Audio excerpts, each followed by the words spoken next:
Sebelum nelayan mati, saya harus mati Duluan. Yang saya harapkan di pemerintah provinsi bisa membuka kerjasama dengan Maluku Utara.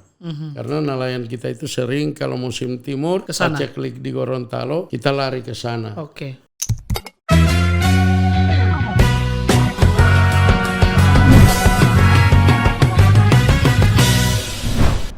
Yuk ambil posisi. Garis depan saat ini saya bersama Ketua Asosiasi Nelayan dan Pedagang Provinsi Gorontalo, Pak Sarlis Mantu. Apa kabar Pak Sarlis? Ya alhamdulillah, sehat-sehat. Alhamdulillah. Jadi tidak ada kurang satu apapun di hari ini. Tidak ada. Sebelumnya saya mengucapkan selamat Hari Nelayan Nasional tahun 2021 tanggal 6 kemarin ya. Ya. Ya, bagaimana perkembangan nelayan saat ini, Pak Sarlis? Ya, kalau perkembangan nelayan Provinsi Gorontalo terutama di perairan Teluk Tomini dengan adanya wabah corona ini kegiatan kita biasa. Karena kalau menurut saya sebagai Ketua Asosiasi Nelayan, selama virus corona itu wabahnya mulai berjalan, kita di wilayah pesisir pantai Teluk Tomini, terutama di wilayah Kota Gorontalo dan Kabupaten Gorontalo, Bone Bolango, alhamdulillah kegiatan kita itu tetap aktivitas kita jalan terus. Tidak sama dengan yang lain. Yang pedagang jualan ya? Pedagang swalayan, ada juga yang lain-lain. Memang dengan adanya wabah corona itu memang mereka merasakan betul kehidupan itu agak susah. Kalau nelayan tidak? Kalau nelayan tidak. Dan pada waktu di saat diadakan new normal sama apa yang Pemerintah oleh pemerintah Provinsi Gorontalo, PSBB, malah kita nelayan juga saya dari asosiasi mengadakan kegiatan untuk membantu saudara-saudara kita juga yang kurang pendapatan. Dan juga kita membagi masker. Jadi terutama untuk kita asosiasi nelayan itu memang di saat orang lain merasakan, kita di laut itu tetap aktivitas jalan terus. Iya, karena kalau tidak mencari juga tidak bisa dapat apa-apa. Karena nelayan ini kan kita tahu adalah pahlawan protein. Mencari ikan ini kan kebutuhan protein untuk masyarakat. Iya. Jadi kalau tidak ada nelayan tidak makan ikan. Iya. Kebetulan nelayan kita di wilayah Provinsi Gorontalo, terutama di perairan Teluk Tomini itu, karena jarak penangkapan kita itu sampai di perairan Maluku. Sampai di Maluku. Yang terutama saya merasa syukur dulu Pak dengan program pemerintah pusat maupun provinsi untuk pembuatan kapal-kapal di atas dari 30 GT. 30 GT, oke. Itu sangat membantu kita nelayan Provinsi Gorontalo, karena sebelum ada bantuan kapal ini, kita kemarin jarak operasi kita itu dekat. Cuman sampai di mana? Kita cuma bermain di satu WPP saja 715. Tapi sekarang dengan adanya program Bapak Presiden melalui Kementerian Perikanan yang ada di pusat dan melalui Dinas Perikanan Provinsi Gorontalo, kami sangat terbantu, dan hasil kami itu dibandingkan dari awal-awal sebelum kami dapat kapal Inkamina maupun KM Nelayan atau Mina Maritim, yaitu hasil kami itu hanya terbatas. Sekarang sudah lebih dari itu. Sudah lebih. Saya contoh ada Koperasi Ranaya dengan hasil tangkapannya kemarin dari perairan Maluku, perairan 714 itu beliau memperoleh hasil 15 ton dengan harga ikan 25.000, 27.000 per 1 kilo. Ada yang 22.000. Itu kita hitung saja dia 10 tahun dengan 20.000 saja sudah ada 200 juta. Sedangkan hasilnya ya hampir 15 ton dengan harga 25, 28, 22. Ya kalau menurut saya hasilnya pada saat itu 2 kapal. Dia KM Inkamina, baru ada KM Nelayan 09. Yang satu dia memperoleh hasil tangkapan hampir 100 basket dengan harga 900.000 per 1 basket. Jadi dia hampir 100 juta. Pak Sarlis, saya kembali ke permasalahan nelayan ini. Nah, katanya Pak Sarlis selama pandemi ini sudah 1 tahun, nelayan tidak begitu merasakan dampak dari pandemi ya. Nah, kalau nelayan kecil seperti apa Pak Sarlis? Ya kalau nelayan ini kan kita ada nelayan kecil, nelayan pinggiran. Iya, nelayan pinggiran. Nelayan pinggiran. Mereka juga beroperasi rupa biasa. Ada yang mempergunakan pajala. Ada yang mempergunakan bukat yang ukurannya di bawah dari 10 ton. Hasil tangkapannya mereka juga biasa kalau saya lihat di pelelangan. Nah, karena selama ini tidak ada keluhan dari saya, dari mereka ke saya selaku ketua asosiasi, bahwa mereka itu merasakan dampak itu. Tapi di satu sisi juga saya mengakui pemerintah provinsi melalui Dinas Perikanan dan Kelautan, walaupun kita nelayan itu tidak terlalu merasa dampak itu, tapi mereka juga memperhatikan. Ada bantuan-bantuan juga yang mereka kasih. Tetap mendapatkan sembako. Sembako. Kalau asosiasi sendiri bagaimana bantuannya ke nelayan-nelayan pinggiran? Kalau saya Pak di nelayan ini, nelayan pinggiran, nelayan tengah, nelayan sampai nelayan keluar itu. Ya saya memang di asosiasi itu saya siap pasang badan Pak. Sebelum itu semboyan saya, sebelum nelayan mati saya harus mati duluan. Ya itu yang selalu ada di berarti memang petarung sejati Pak Sarlis. Petarung sejati. Pak Sarlis ini berarti pernah menjadi nelayan juga. Iya, saya memang dari kecil itu saya nelayan. Sejak kapan menjadi nelayan ini Pak Sarlis? Saya nelayan sejak dari nelayan itu. Saya terus terang saya putus sekolah itu kelas 3 SD. Kelas 3 SD sudah tidak sekolah? Iya, sudah tidak sekolah, sudah meneruskan usaha karena orang tua dari bapak ibu itu memang hobi ke laut. Kenapa tidak melanjutkan sekolah? Ya karena pada waktu itu terbawa dengan keadaan yang ada. Apa karena sudah memang sudah bisa mendapatkan uang sendiri? Permasalahannya dipengaruhi mungkin dengan lingkungan karena memang kebanyakan orang bekerja di laut. Iya, kalau dipengaruhi dengan lingkungan itu terus terang saya tidak. Memang kemauan kita sendiri. Tidak mau sekolah lagi? Iya, bukan karena tidak mau sekolah. Kemauan kita sendiri, lebih baik kita terjun ke laut. Karena saya lihat juga orang tua saya dari dulu juga itu sekolahnya tidak tamat dari SD. Dari rumah laut tapi berhasil. Jadi memang punya keinginan menjadi seorang nelayan sejati. Lanjut Pak, setelah putus sekolah menjadi nelayan, kemana selanjutnya Pak Sarlis? Ya, saya sebelum menjadi nelayan itu setelah putus sekolah saya coba saya ke Manado. Merantau dulu. Merantau dulu. Di sana saya jual ikan di pasar. Pasar apa? Pasar Jengki. Pasar Jengki. Ya, saya tinggal di Wonasa Tengah pada waktu itu. Sama saudara? Sama saudara, keluarga. Berapa lama di Manado? Saya 9 bulan saya di Manado. 9 bulan? Iya. Kerja jual ikan di pasar. Saya 6 bulan menabung uang.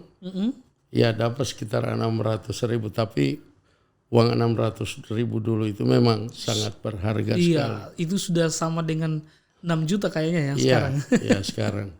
Malah lebih Pak, kalau mau kita membandingkan. Diapakan itu uang Pak Sarlis? Ya saya pada waktu itu saya tabung 600.000. Saya pikir-pikir lebih baik saya pulang ulang Gorontalo. Karena ini cuma saya coba Pak. Kebetulan di Gorontalo saya punya orang tua pada waktu itu mampu. Oh iya. Punya usaha perikanan juga. Cuma saya mau cari tahu bagaimana hidup yang sebenarnya itu. Bekerja sendiri, bekerja mencari sendiri. uang sendiri. Iya. Ternyata Pak Sarlis merasa susah.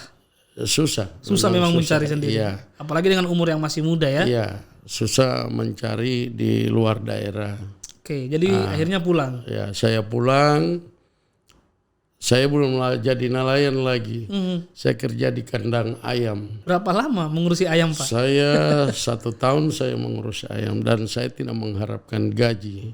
Saya cuma cari pengalaman. Itu yang saya bilang, saya bagaimana cari pengalaman hidup itu. Di pekerjaan saya itu 1 minggu saya bawa makanan ayam. Itu digiling di mesin giling. Itu rupa kacang hijau, konga sama ikan putih. Saya campur itu baru saya bawa dengan motor. Itu memang Pak Sarlis tidak membutuhkan gaji. Kalau sekarang kan orang hal yang tidak mungkin tidak mau dapat, bekerja tidak mengharapkan uang begitu kan? Iya, karena pada waktu itu tujuan saya selalu mengedepankan bagaimana pengalaman hidup. Kalau pengalaman hidup ini uang kita sudah taruh di tampa terdepan, pengalaman hidup itu kita tidak dapat. Bagaimana hidup itu bisa kita alami, bagaimana dia susah, bagaimana dia senang. Karena kalau saya melihat keadaan pada waktu itu, buat apa saya mau kerja sesusah-susah begitu? Orang tua saya mampu. Iya, Bayangkan Pak, di tempat saya kerja di kandang ayam itu, kalau mereka suruh beli saya ikan di pelelangan, saya kasih pulang mereka punya uang, ikan cuma saya minta pas sampai orang tua, saya bawa di situ. Memang tujuan saya itu memang betul-betul saya mau cari pengalaman hidup. Selanjutnya setelah mengurusi kandang ayam, Pak Sarlis menjadi nelayan. Nah, dari situ saya modal saja saya tidak minta sama siapa orang tua. Modal dari tabungan ini? Tidak, saya bermohon pinjaman ke Bank BRI pada waktu itu, unit Kota Utara 200.000. Sudah umur berapa Pak Sarlis saat itu? Kalau tidak salah, saya sudah umur sekitar 13 tahun atau 14 tahun. 17 tahun. Masih Pak. Sangat muda. Iya, masih sangat muda. Saya bermohon pinjam di Bank BRI unit Kota Utara. 200.000. 200.000 pada waktu itu kepala bank unit Kota Utara itu Pak Isnanto. Dan dikasih 200.000. 200.000. Buat apa 200.000 Pak? Itu saya bikin modal Pak. Bikin kapal, perahu? Bukan bikin perahu, saya mulai coba berusaha. Bagaimana saya tidak minta usaha dari orang tua saya. Saya panggil teman saya yang sudah meninggal, kalau tidak salah dia namanya Kamu. Pada waktu itu dia penjaga bioskop Ideal. Dulu dia, itu di Sentral ya? Iya. Saya minta bikin pajala. Terus saya yang bawa dari uang 200.000 itu saya modal bikin rompong. Ya, di samping saya bawa orang lain punya, saya punya rompong sendiri. Dari situ mulai menjadi nelayan. Ya, mulai dari situ saya menjadi nelayan. Tapi saudara-saudara saya memang nelayan semua. Jadi memang semua. Berapa bersaudara Pak Sarlis? Saya bersaudara pada waktu itu 9. 9 bersaudara 9. Semuanya nelayan. Kita 5 laki-laki itu. Nelayan semua. Sisanya perempuan? 6 laki-laki kita nelayan semua. Dan semua putus sekolah. Dari 9 itu putus sekolah juga? Iya, putus sekolah. Itu memang keinginan juga? Iya, memang kita melihat usaha orang tua karena hasilnya cukup luar biasa. Jadi mengikuti Jadi itu. kita mengikuti itu. Kalau yang perempuan kemana? Perempuan juga semua putus sekolah. Putus sekolah, menjadi pengusaha juga, Iya. pedagang mungkin ya. Nggak, sekarang yang 3 sekarang dorang ya di rumah makan Maharani yang ada di Kampung Tenda sana itu. Oke. Itu milik saudaranya Pak Sarlis. Iya, milik dorang itu. Oke. Dan juga mereka juga sering ke pelelangan untuk bantu-bantu kita. Nah, sekarang Pak Sarlis ini sudah jadi pengusaha ikan. Ya. Jadi dari situ sudah memulai kesuksesan Pak Sarlis. Iya. Saya bawa pertama ada yang bawa, saya cuma anak buah biasa. Cuma karena saya pada waktu itu saya cuma anak buah biasa, setelah kehidupan ini saya atur, Pak. Setelah saya dapat pembagian saya simpang. Bisa beli tali, saya beli tali. Oke. Terkumpul bisa jadi satu rompong, saya buang ke laut lagi. Pada waktu itu saya dengan cara saya itu saya bisa dapat rompong 9 biji rompong. Sudah bikin itu? Iya, sudah saya punya sendiri itu. 9 biji rompong? Iya, pada waktu itu. Akhirnya yang bawa kapal pukat penangkap ikan itu, ya aku salah dengan kita orang anak buah. saya lempar dengan senter. Nah, terus itu saya bilang sama pemilik, kalau masih beliau yang bawa, orang tidak kerja? Ya, saya tidak akan kerja lagi. Karena sifat beliau hanya merugikan orang lain kan. Oke. Dan merugikan pemilik usaha. Oke. Akhirnya pemilik usaha melihat kalau dia kasih berhenti saya, dia rugi karena rompong saya 9 biji. Sendiri lagi? Iya, sendiri. Milik sendiri? Iya. Terpaksa yang bawa kapal itu dikasih berhenti.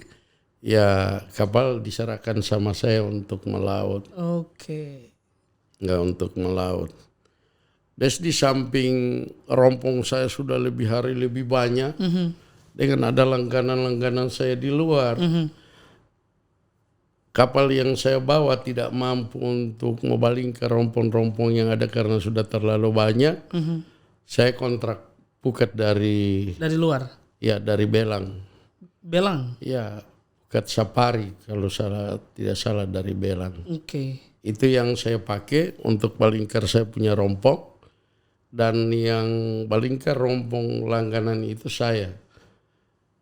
Nah, setelah saya ada hasil, kebetulan ada kapal pukat dari Madura.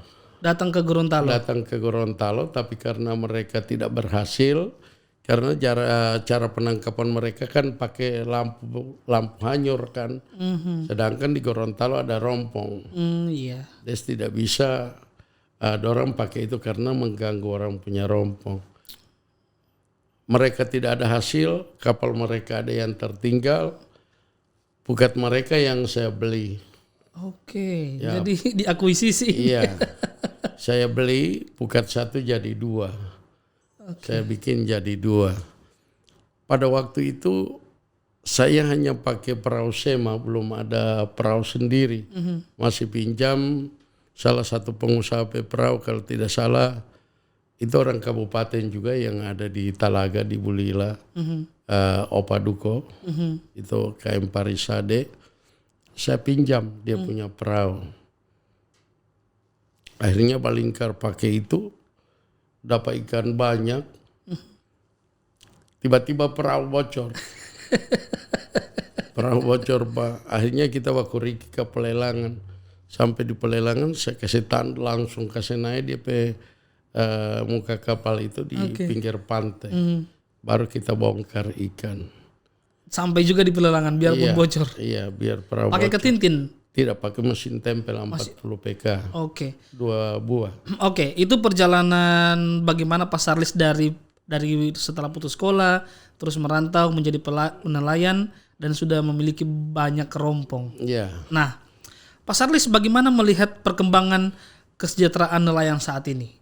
Ya, kalau saya sering katakan sama nelayan-nelayan sekarang ini kan melihat nelayan itu punya pendapatan Pak, cuma selalu manajemen yang mereka tidak atur. Oke. Mereka tidak atur, maka itu saya bilang kalau begini ini punya hidup hari-hari ini susah. Iya, oke. Karena saya belajar dari pengalaman saya sendiri. Kalau saya dapat uang saya simpan. Terus untuk biaya makan bagaimana? Biaya makan kan ada sebagian kan pembagian kita itu kan ada 2, ada 10%, ada pembagian hasil besar. Ada juga ikan yang diberikan, ikan makan. Nah, ini yang sering kita jual untuk menghidupi kehidupan saya pada waktu itu. Oke. Saya beberapa kali menerima keluhan dari nelayan-nelayan pinggiran khususnya di daerah Bone Pesisir. Iya. Nah, itu mereka ada nelayan-nelayan kecil yang menggunakan ketintin. Nah, biasanya mereka itu kan turun. Iya. Kalau permasalahan itu kalau ombak, biasanya pendapatannya kecil. Iya. Nah, penggunaan cara tangkap juga mereka masih konvensional. Iya. Nah, bagaimana cara asosiasi mendorong mereka ini biar mendapatkan bantuan dari pemerintah daerah, bisa diberikan insentif untuk para nelayan, dan mungkin juga bisa didorong mereka berubah menjadi nelayan yang dengan cara yang lebih modern alat-alatnya. Ya, kalau saya melihat dalam posisi ini Pak, pemerintah provinsi maupun kota kabupaten itu memang sangat perhatian sekali untuk nelayan-nelayan kecil. Karena di situ mereka memprogramkan bantuan-bantuan itu. Bantuan ini kan ada kalau nelayan yang mampu itu dikasih bantuan yang melalui dari kementerian. Oke. Yang penting dia bisa mengelola karena itu kapal besar. Iya. Ya soal biaya untuk perongkosan itu di atas 10 juta.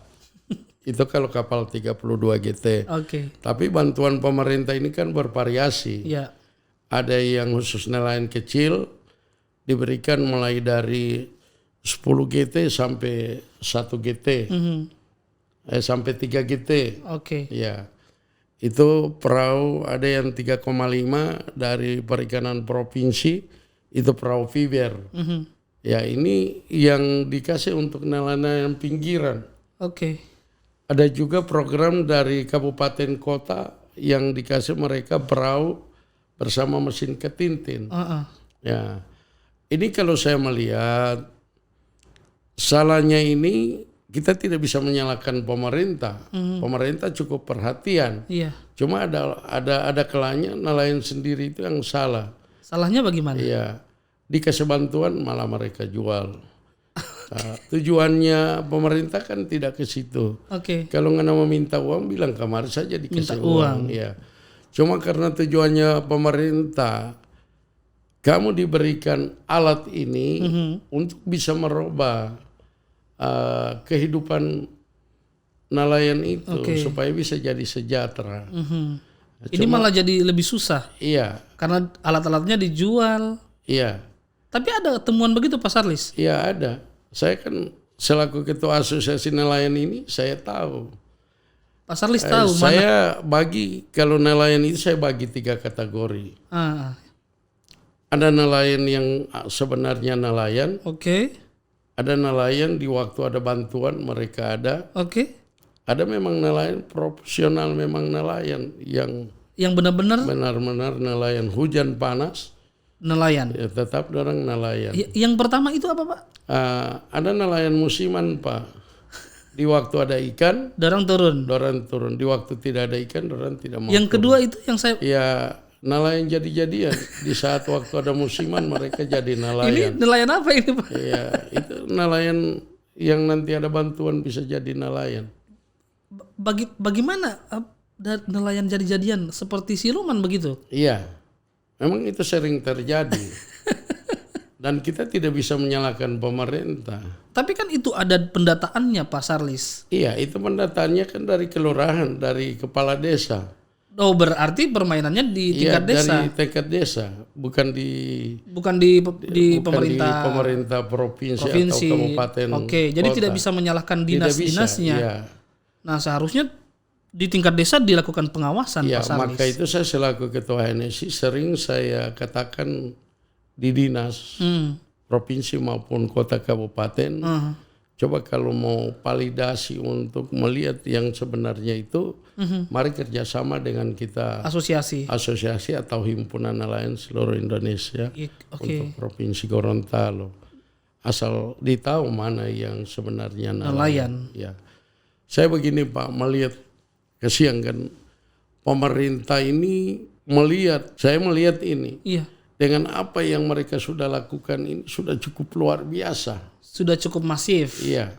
Begitu di bantuan untuk nelayan, begitu bantuan untuk motor coolbox. Oke. Program yang dibangun oleh Pak Rusli Habibie ini dan juga wali kota bupati yang ada di kabupaten maupun kota itu cukup luar biasa. Rupa pemberian mereka untuk motor coolbox. Pemerintah sudah mengantisipasi bagaimana ini supaya kehidupan kamu ini cukup luar biasa. Dengan kemarin kamu di sepeda. Sekarang sudah di motor. Tiba-tiba mereka itu sering saya lihat ada motor itu mereka tidak pergunakan. Cuman pakai apa? Ada yang mereka cuma simpang di rumah, mereka tetap di sepeda. Baru bikin apa itu motor? Ya, ada yang lain mereka jual. Nah itu yang saya bilang. Baru orang sering menyalahkan pemerintah. Oke. Nah ini mungkin tidak ada bensinnya Pak. Ada Pak, mereka itu kan kalau jual ikan kan keinginan pemerintah. Mereka kemarin jual di sepeda, berarti satu hari hanya satu kali. Kalau dorang pakai kendaraan motor, itu satu hari boleh 3 kali. Karena kan perjalanannya cepat. Oke.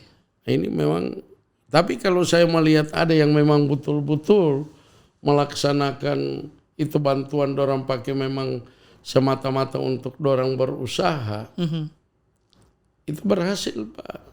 Jalan bagus usahanya. Jalan bagus ya. Baik yang nelayan dapat bantuan perahu dan katintin, jalan dan bagus. Penjual ikan yang menggunakan motor dengan coolbox. Ya.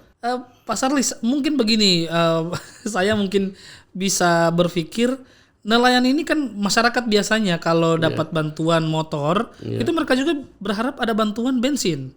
Oh tidak harus begitu Pak. Mungkin pemikiran saya begitu. Kasihan pemerintah. Makanya tadi Pak Sarlis bilang ada motor cuma tertaruh di dalam rumah. Iya, bukan karena dorang tidak pakai. Ada kalanya cuma dorang mau pakai pasiarakan. Dorang mau pakai pasiar dan itu banyak terjadi Pak. Tapi kan motor ada mereknya. Iya, kalau yang dari pemerintah provinsi itu kan tidak ada merek. Dia kan langsung dipakai kasih itu kan langsung dorang penama di STNK. Oh. Itu cuma. Jadi bisa kan dijual. Iya. Itu yang kalau yang saya dengar dijual belum ada, cuma memang banyak tidak dipakai. Ya, tidak dipakai untuk tepat pada sasaran. Oke, saya kembali ke ini tertarik juga saya mengulik sedikit yang Pak Sarlis bilang nelayan jadi-jadian. Ada keberadaan mereka itu seperti apa? Kenapa mereka bisa terdata dan kenapa mereka bisa mendapatkan? Ya itu sering saya juga pusing. Harusnya asosiasi bisa jadi mediator antara nelayan jadi-jadian dengan dinas, bisa mengawasi itu? Iya, karena kita hanya menyampaikan secara lisan dari asosiasi kan, bahwa ini bukan, tapi dinas kan sesuai dengan data dari bawah, dari kelurahan atau dari desa, sudah itu yang mereka ambilkan. Sudah itu yang mereka ambil. Kita juga tidak bisa persalahkan. Salah ini dari bawah Pak. Makanya kenapa juga ada yang bilang, ada yang masyarakat iri. Kenapa cuma dia terus yang dapat? Nah sekarang juga ini yang perlu saya luruskan. Ada masyarakat yang melihat begitu orang lain dapat bantuan, mereka itu, sudah rupa-rupa yang mereka katakan. Kenapa cuma orang terus, kita orang tidak. Sama dengan waktu penyerahan bantuan di pelelangan yang diserahkan oleh Gubernur Gorontalo Pak Rusli Habibie. Di waktu Pak Rusli menyerahkan itu, ada yang angkat tangan, Bertanya. kenapa bantuan ini hanya dorang-dorang terus yang berdapat? Orang yang sama. Ya, orang yang sama. Nah, maka pada waktu itu di kota Gorontalo maupun di provinsi itu kan jangkanya itu 3-4 tahun. Kalau bisa dia dapat lagi kan. Karena ini kan peningkatan. Iya. Kemarin dia dikasih Katintin karena dia bagus. Tentu pemerintah mau lihat lagi, oh kita bisa kasih ini dia. Oke. Kita kasih ini dia. Oke. Karena pengembangan kehidupannya bagus. Iya. Ada yang lain tidak. Dikasih Katintin langsung orang jual. Oke. Ada yang dikasih Katintin tidak jalan. Nah, rupa sekarang kan saya melihat rupa kapal bantuan para Piber. Begitu setelah dibagi, dikasih, ada yang ambil mesin, ada yang ambil perahu. Baru kalau ada mesin, mungkin ada perahu sendiri. Ya, ini yang jadi masalah kan. Yang jadi masalah. Padahal tujuannya pemerintah tidak begitu. Kamu dikasih ini satu set antara perahu sama mesin. Itu satu. Iya, des ini tidak bisa terpisahkan.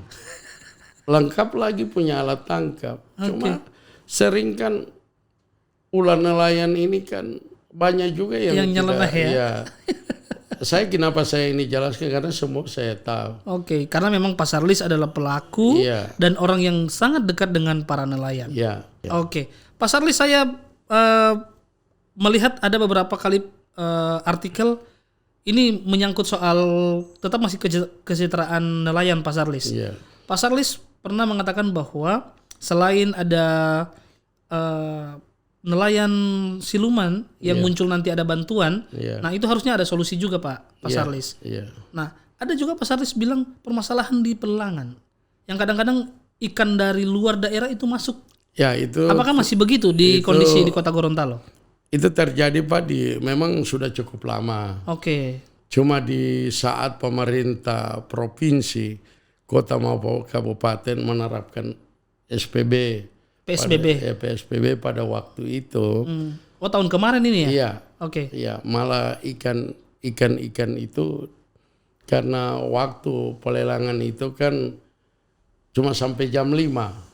Oke, jadi tidak boleh sampai malam. Ya, maka pada waktu itu kita batasi dulu ikan dari luar. Oke. Dan yang sering jadi masalah itu sebelum PSBB. Ya, sebelum ini memang sering jadi masalah dengan adanya ikan dari luar. Dari mana saja itu? Dari Manado, Bitung. Mereka masuk ke pelelangan TPI di sini? Iya, pelelangan Kota Gorontalo pada waktu itu masih kota yang pegang. Sekarang sudah apa? Sekarang kan sudah provinsi. Tapi katanya Pak Sarlis sudah jadi tempat pendaratan ikan. Iya, kalau yang sekarang ini memang sudah jadi tempat pendaratan ikan dari darat. Tidak dari laut? Iya, tidak dari laut. Sebenarnya kan kalau saya dengar kalau tidak salah, pelelangan itu kan adalah tempat pendaratan ikan dari laut. Bukan dari darat? Bukan dari darat. Ya. Dari mana saja yang dari darat ini? Yang dari darat itu yang paling banyak itu yang dari Bitung Manado, baru dari Gentuma. Itu dibawa langsung dari pelelangan sana ya? Iya. Kenapa dari pelelangan ke pelelangan? Itu sih yang saya pertanyakan itu. Tidak langsung ke pasar? Ikan ini sebenarnya kalau dari pelelangan dia keluar harus ke pasar. Kalau ikan dari pelelangan masuk ke pelelangan lagi, berarti sudah 2 kali dia mendarat di pelelangan. Sudah basi sebenarnya ini. Cuma memang katanya ada aturan, menurut kepala pelabuhan perikanan yang ada di PPI Tenda itu, memang ada aturan permen itu. Jadi dari sana mesti masuk pelelangan dulu. Karena pelelangan kota itu sudah bukan lagi disebut pelelangan TPI, dia sudah PPI. Iya, ikan dari luar bisa masuk di sana. Di situ juga saya katakan kalau program pemerintah semacam itu berarti kita nelayan yang ada di sekitar situ mati. Iya, bisa berpengaruh juga karena berpengaruh harga. ikan-ikan yang ada di situ bagaimana? Iya. Pernah jadi masalah Pak, ikan di situ 3.000 1 kilo. Datang yang dari luar, orang jual 1.000 1 kilo. Wow, ini sangat. Iya, nelayan pada waktu itu mengamuk semua. Nah, terus bagaimana kejadian itu? Ada solusi tidak, Pak? Ya, solusi kita cari sama-sama, kita duduk, pemerintah ada diwakili oleh kepala pelabuhan perikanan, para pengusaha pedagang, nelayan kita duduk sama-sama. Akhirnya solusinya kita cuma minta pengertian di saat ikan dari wilayah Teluk Tomini dia kurang, bisa ikan dari luar masuk. Karena mengingat juga kebutuhan masyarakat Gorontalo kan, kota Gorontalo maupun Kabupaten Bone Bolango, Kabupaten Gorontalo. Kita tidak bisa batasi juga ikan dari luar kalau itu kosong. Tapi kalau ikan di wilayah pantai Teluk Tomini banyak, kita lagi himbau mereka jangan dulu ada yang bawa. Di Gorontalo ini ada berapa pelelangan Pak Sarlis? Tiap kabupaten kota ada pelelangan. Gaya Bone Bolango itu kan pelelangannya kan 2. Di Inengo? Di Inengo sama Tongo. Tapi kan di Tongo itu kayaknya sudah tidak jalan. Iya, sudah tidak jalan. Yang jalan sekarang cuman di Inengo. Inengo. Terkecuali Kabupaten Gorontalo yang tidak ada pelelangan. Oke. Nah, kalau tapi pelelangan mereka itu terkecuali yang di Pagiaman Bilato itu. Oh, Batu Dak Pantai. Iya, Batu Dak Pantai. Oke. Pak Sarlis, kalau melihat ini kondisi pelelangan ini, kalau memang cuman kota Gorontalo yang jadi tujuan, itu bisa juga jadi masalah. Bisa menjadi masalah besar nantinya. Orang tidak bisa tahu kan bagaimana orang dari luar memasukkan ikan. Bagaimana kondisi pelelangan ikan di Tongo itu? Harusnya bagaimana pemerintah? Yang di tenda ini. Yang di Tongo? Yang di Tongo. Sekarang di Tongo itu kan yang jadi keluhan nelayan itu, sebenarnya tempat di situ itu bagus, cuma dia dangkal. Untuk kapal mau masuk ke daerah pelabuhan pelelangan itu dangkal. Nah, dengan kapal-kapal besar ini agak sulit masuk ke dalam itu. Berarti tidak diperkirakan membangun pelelangan itu? Iya, itu juga saya tidak tahu kan. Cuma di situ fasilitasnya memang bagus. Ya, kalau saya sering ke sana, sering lihat lewat, kalau saya ke arah Taludaa, itu memang cukup dangkal. Dan bahkan fasilitas-fasilitas di situ pelelangannya besar, cuman sayang sunyi. Akhirnya ada teman saya yang salah satu nelayan juga, katanya dorang itu susah, mesti ke kota Gorontalo lagi mengantarkan ikan. Iya, memang begini Pak. Kalau saya melihat situasi keadaan ini, memang ikan yang dari Tongo maupun dari Taludaa maupun dari Inengo juga itu masuk ke TPI kota. Padahal mereka punya TPI sendiri. Ya. Karena memang TPI kota itu memang sudah jadi pilot proyek Provinsi Gorontalo. Karena di situ memang betul-betul biar banyaknya ikan itu tetap akan habis. Karena memang jadi sentral ya. Ya, sudah jadi sentral. Maka itu jadi percontohan pilot proyek untuk perikanan itu adalah kota Gorontalo. Alhamdulillah Gorontalo Utara juga kan sudah mulai. Ada pelelangan? Ya, kalau di Gorontalo Utara 2 pelelangan. Di mana itu Pak? Gintuma sama Kuandang. Cuma kalau ikan banyak di sana tetap dibawa ke sini. Ke kota lagi? Ke kota sini. Oke. Dibawa ke kota sini. Ya. Maka dengan itu saya mengharapkan kepada pemerintah provinsi, mari kita cari jalan bersama, solusinya, solusi bersama, pemikiran bersama. Rupa aturan yang mengatakan bahwa itu memperbolehkan, kami tidak akan melawan aturan. Ya. Apalagi saya selaku ketua nelayan Asosiasi Nelayan Provinsi Gorontalo. Di sana juga nelayan yang harus saya bela. Di sini juga harus nelayan yang saya bela. Cuma permasalahan ikan ini sudah bukan nelayan punya lagi, sudah dijual dari sana kan. Oke. Memang sudah jadi dibawa ke sini. Nah, di sini yang menerima juga istilahnya penampung. Jadi yang banyak di pelelangan itu penampung, Pak. Penampung yang mereka lihat kalau ikan mahal di situ, mereka lagi telepon ke luar minta supaya ikan masuk.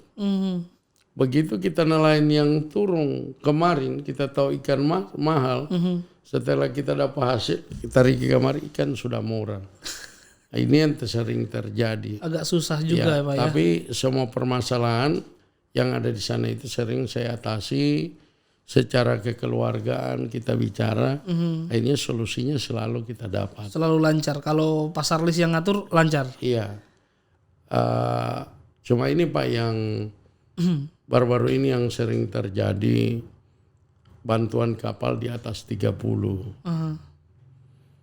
Itu kemarin saya ke Ternate karena mereka sudah masuk ke wilayah 714. Dia sudah masuk di Maluku Utara. Oke. Daerah Ternate kan. Di sana sudah Laut Banda. 714 itu Laut Banda. Laut Banda. Kalau kita 715 kita perairan Teluk Tomini. Oke, lanjut Pak. Ya, ini kan kita kapal bantuan dari pusat. Di atas dari 30 izinnya izin pusat kan. Kemarin kapal nelayan satu tertangkap di sana kan. Akhirnya begitu saya tahu, saya melalui Dinas Perikanan Provinsi, melalui Kementerian Perikanan. Akhirnya setelah ada hubungan ke Dinas Perikanan Provinsi Ternate, kita disuruh berangkat. Ada juga antara hubungan Polairut Gorontalo dengan Polairut yang ada di Ternate. Membebaskan nelayan itu? Iya, alhamdulillah saya selaku ketua asosiasi dengan pemilik, dengan perwakilan dari dinas berangkat. Alhamdulillah kita di sana Pak tidak dipersulit. Oke.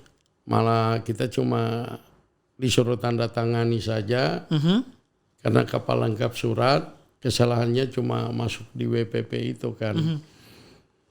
Akhirnya kapal dikembalikan dengan orangnya, tidak ditahan di sana. Oke. Baik, Pasar Lis, ini sudah cukup menarik pembahasan kami. Iya.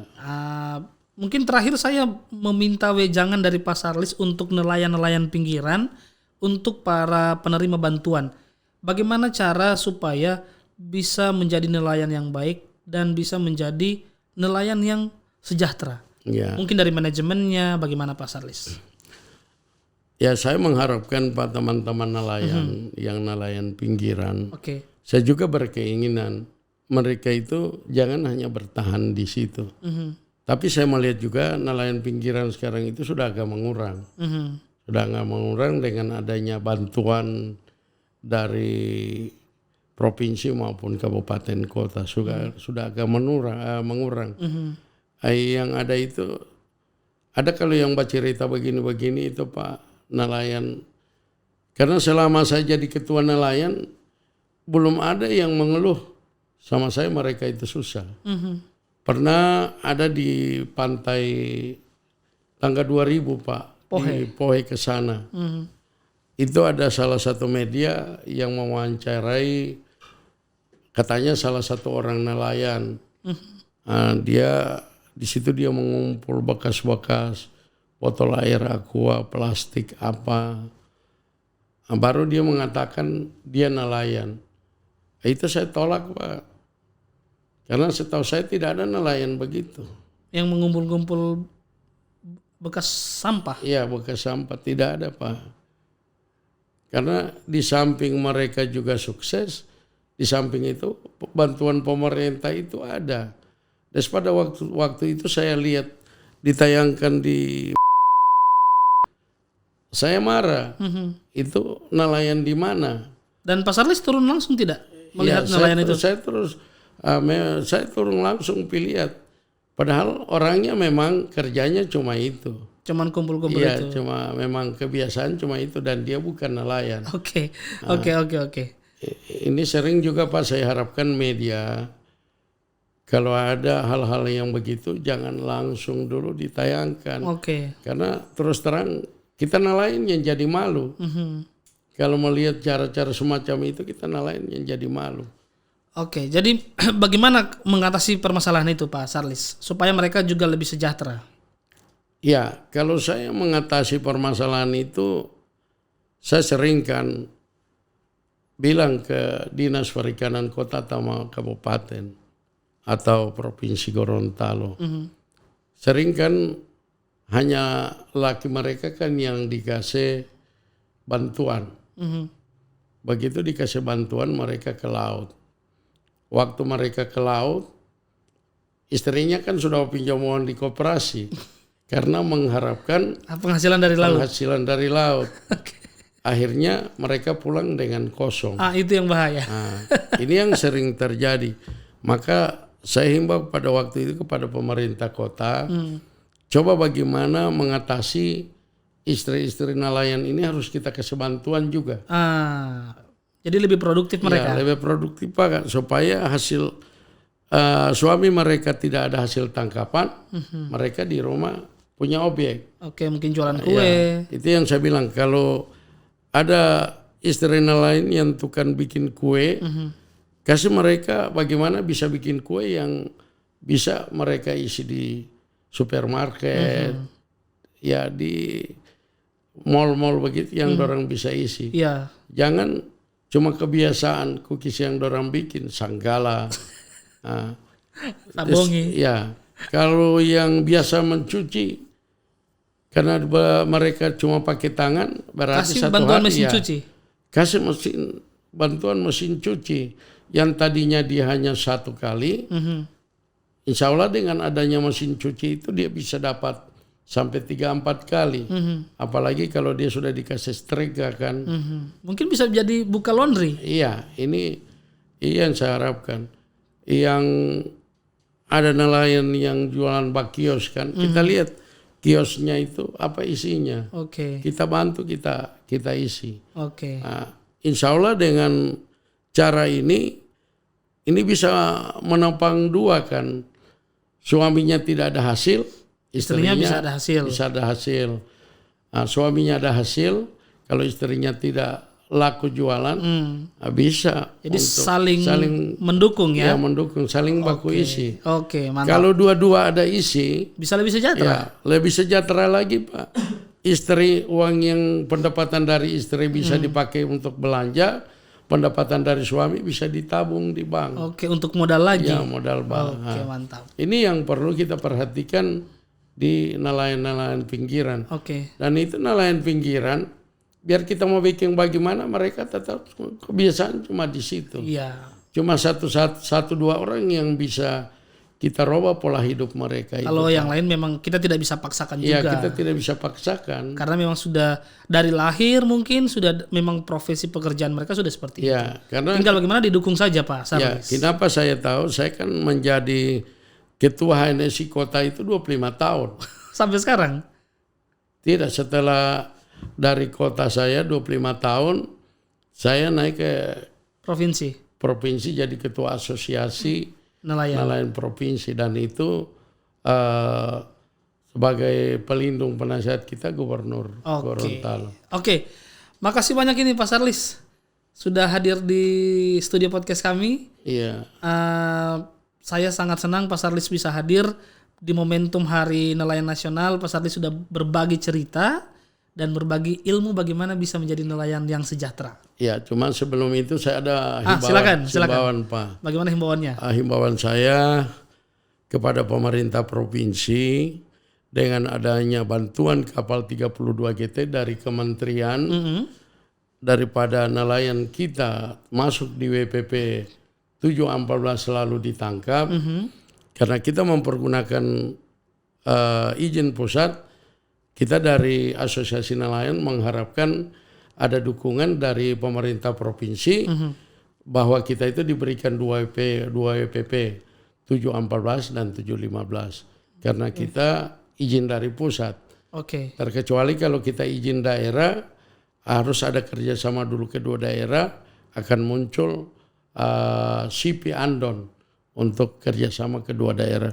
Rupa Provinsi Gorontalo dan Sulawesi Tengah itu sudah ada kerjasama. Di kapal dari 32 GT di bawah itu sudah bisa karena mereka sudah punya andon. Sulawesi Utara juga itu juga sudah ada kerjasama, berarti sudah ada melahirkan CP andon.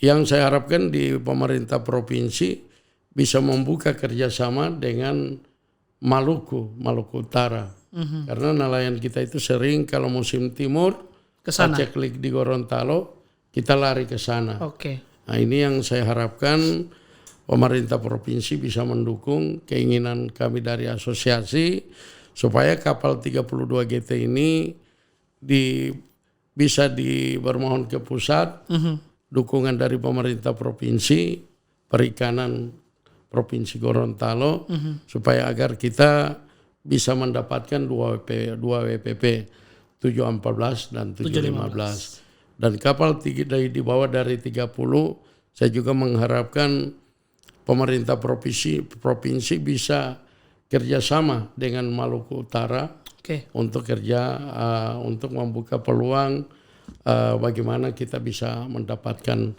andon dari dua provinsi. Jadi Maluku Utara sama Gorontalo. Iya. Terima kasih Pak Charles. Iya. Semoga harapannya bisa didengar oleh pemerintah provinsi lewat channel podcast. Iya, makasih. Di garis depan ini. Iya. Terima kasih, saya Alan Pakaya. Bye.